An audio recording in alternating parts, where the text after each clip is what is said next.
Welcome back everyone. आज का हमारा क्वेश्चन है Subhash Chandra Bose made a real breakthrough in terms of militant nationalism, the vision of complete independence and the globalisation of India's freedom struggle, elucidate. तो इसका सबसे पहले हम लिखेंगे इंट्रोडक्शन, जो कि होगा हमारा सुभाष चंद्र बोस जी के ऊपर, इनसे रिलेटेड। सो इनके बारे में हम लिख सकते हैं that Subhash Chandra Bose Netaji represented the most radical and internationalist strand of India's freedom movement. इसके बाद जो हमारी मेन हेडिंग रहेगी वो क्वेश्चन में से ही रहेगी, that is he made a real breakthrough in terms of.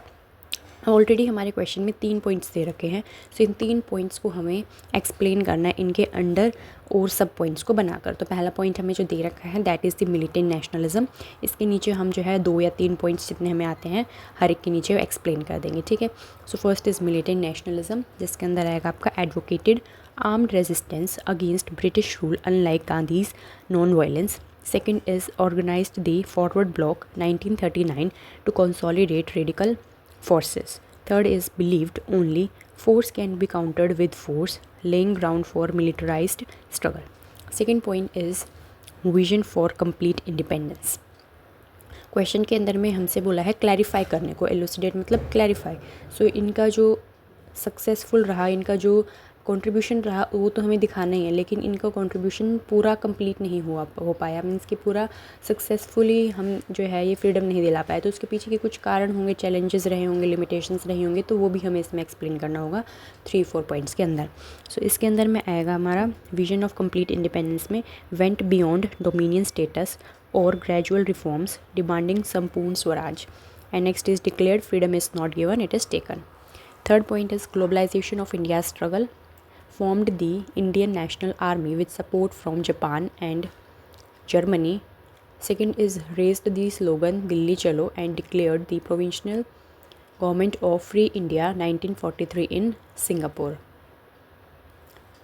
इसके बाद हम बताएंगे इनके कंट्रीब्यूशन कि इनके कंट्रीब्यूशन इस contribution was significant yet his efforts could not succeed fully.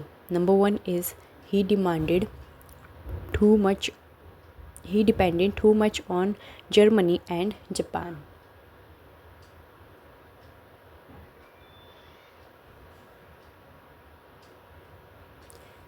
सो इसके दोनों पॉइंट्स हमें यहाँ पर देने ज़रूरी हैं, तभी हमारा एक बैलेंस्ड आंसर बन पाएगा।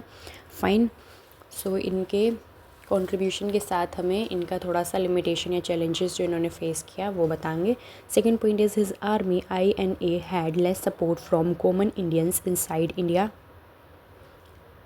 And third point is fighting only with weapons could not match India's real situation.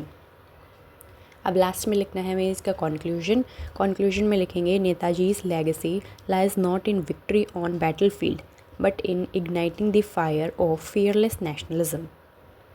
Fine.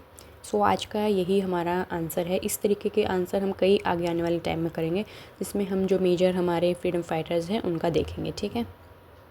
Thank you so much.